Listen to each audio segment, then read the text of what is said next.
Welcome to a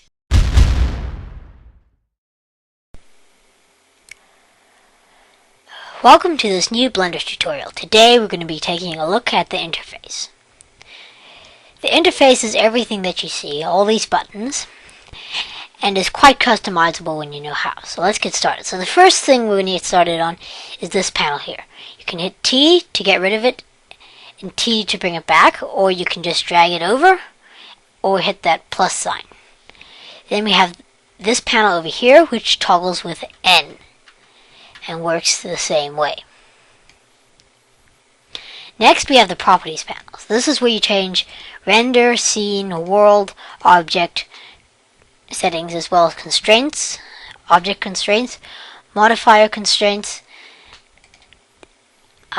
We have these, which are just kind of vertex properties. We have materials, textures, particle systems, and physics simulation. Right. Next, we have the outliner. The outliner basically shows you all the objects in your scene, so if you can't see them, you can still select them. And then you can turn off the visibility, turn off the renderability, so it doesn't show up in the render, and the selectability. So if you turn off on the cube, no matter how hard I try, I cannot select the cube. Alright, so now how to get rid of and create panels. These are all panels. To get rid of a panel, you take another panel and drag it over. Now, if you can see here, I'm trying to drag this over and I can't. That's because two panels are overlapping on this border. So first, we have to drag this down to get that, and then drag this over, and now it's just the 3D view. To get that back, we just drag here. Now we have another 3D view. But if we go here and select properties, we have our properties back, and if we drag down and select outliner, we have our outliner back. And then we can drag this up to bring back our timeline. Alright, another way that you can get lost is through these, because you get the 3D view full, which of course you can still add panels. Oh, and if this bar at the bottom is missing, you can hit that plus sign, or just drag it down to get rid of it. And then you can change this to the properties or whatever you want. We have lots of these. We have animation, compositing, default, which is what we work in, and a whole bunch of others. Alright. Another important thing is the information bar. Here you can choose your scene, get important information about what's happening, get your splash screen back, you can recover your last session, which is useful. And then we can also go to the file options. New basically kind of reloads Blender. Open, you can open a Blender file. Open recent, you can open a recent Blender file. Recover last session recovers your last save. Recover autosave brings back the last autosave. Save saves your file. Save as saves it as, and save a copy as. I'm not quite sure how it works. User preferences brings up the user preferences, which you can change add-ons. I don't know what the dynamic spacebar menu is, but say we can turn on bolt factory, and then we can close it, and then we can hit Shift A. We can add a bolt, and there, which is kind of cool because modeling a bolt is not that easy. It's relatively easy, but it's not as easy as it may seem, and it's a real time saver to be able to add a bolt. So those are the add-ons. And then next we have Save User Settings, which basically takes the blend file, and every time you open up Blender, it opens up that blend file. Then we can load factory settings, which basically resets everything, including the add-ons. Then we have Link, which allows you to link something from another blend file. So you can say you have a animation and you have like a character, and then you link it into your animation blend file because it's in its creation blend file, and then you change it in the creation blend file, all the animation files it's linked into will have the change made, which can be useful or not so much. Pen just takes it like you imported it and exported it. Import imports a different object, so you can go to, like if you're using a different 3D application like 3ds Max and you export it as a .obj, then you can import it here. Export works similar, except you export the OBJ instead of importing it. Quit is the same as just closing Blender. Alright. So now, as I showed you earlier, you can change the type of window here. So let's cover the windows quick. Python console is for coding Python.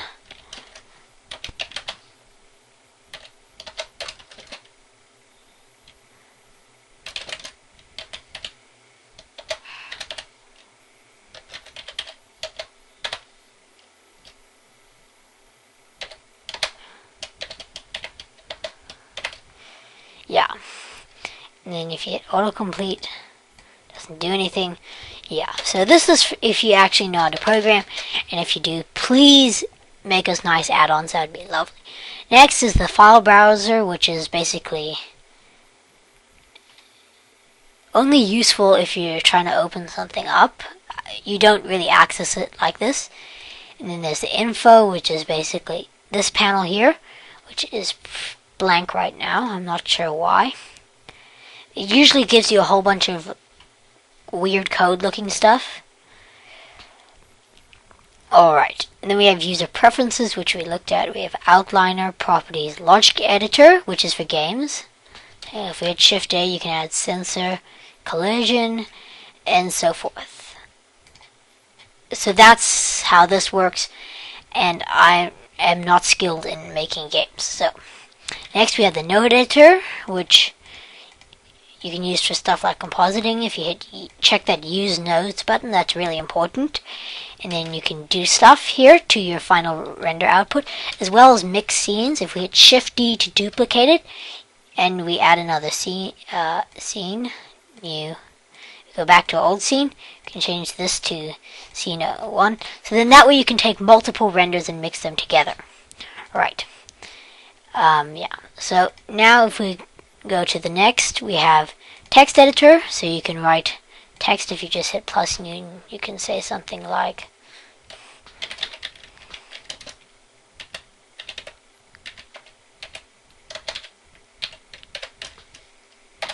yeah, so that's how it works. You just type it like any other text editor, and there's, I believe you can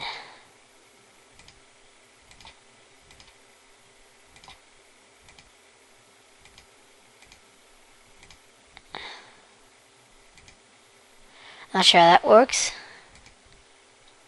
Whoa, I just discovered something. So that's how something works. Now you might be able to learn this, and you can have different text documents, things. Yeah, so that's how to use the text editor. Next we have the movie clip editor, which you use for match moving and masking, and that would be covered in a different tutorial. After that, we have the video sequence editor, which you can access like this, but I prefer to go here and go to video editing, where they have it nicely set up for you. Let's go back to default. And after video editing, we have the UV image editor, so we can make a new image, and we can make it, actually no, let's make it a UV grid. Okay, so we get one of these pretty things, or you can import your own image by, and then you can paint.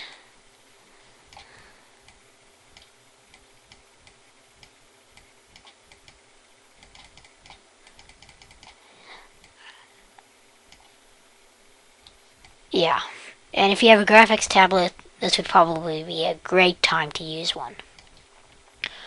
And you can mask by control and clicking. So hold the control key and then just click, and you can draw a mask, and then you select 2 points and hit Alt C to close up the mask. Alright, so if we hit A to select everything and hit X and delete. Alright, next we go to the nonlinear editor, which is an animation tool that you get into an advanced animation, which is basically for mixing animations, as weird as that may seem. Yeah, so that's what you use. Then the dope sheet is for working with keyframes, and the graph editor is working with graphs, and you can see more about these two in my animation tutorial. And then we have the timeline, which we already have down here. And we have the 3D view. Yay! So, that concludes most of it, and yeah, so now if you still have any viewport trouble, then you probably might want to just fiddle, although I'd be careful about that. And you can also, by the way, change your render image up, your render engine, excuse me, to Blender Game. And then if we hit P, we can play the game, and nothing happens, which is not a surprise because you have to set some stuff up. And then we have Cycles Render, which if we hit 0 to go into camera view and hit F12, error, no camera. What? Why is it mad at me? Oh, let's kill this scene. Maybe now it'll be okay. There we go. It's happy. Where is it?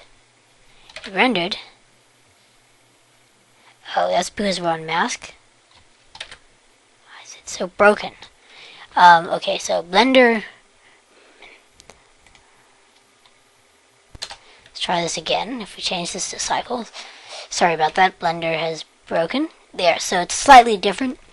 Internal. Oh, that reminds me. If you hit F12 and you get stuck here, this took me a while to figure. You hit escape and it'll bring you back to the 3D viewport. So that's kind of useful, or as I've already taught you, you can change it down here. Alright, so I think that should wrap it up. Yeah,